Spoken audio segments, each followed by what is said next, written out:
NBC News, Washington. You drive in it, I don't have to tell you. Atlanta has one of the worst commutes in America, but you might not be thinking about how much money it's costing you.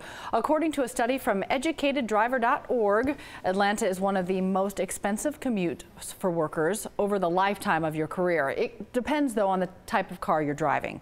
The study says the average daily commute is 26 miles, and over a 45-year career, that adds up. If you drive a sedan, your lifetime commute will cost you $182,000. For minivan drivers, $188,000, and people driving SUVs are going to pay closer to $222,000. The study also gets into how much time people spend behind the wheel.